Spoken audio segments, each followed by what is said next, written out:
Connect Protos to the computer using a Type-C data cable. Press the data transmission button at the tail of Protos. Open the firmware update package. This installation package contains programming software and upgrade firmware.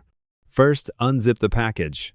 Then install the programming software suitable for the corresponding operating system.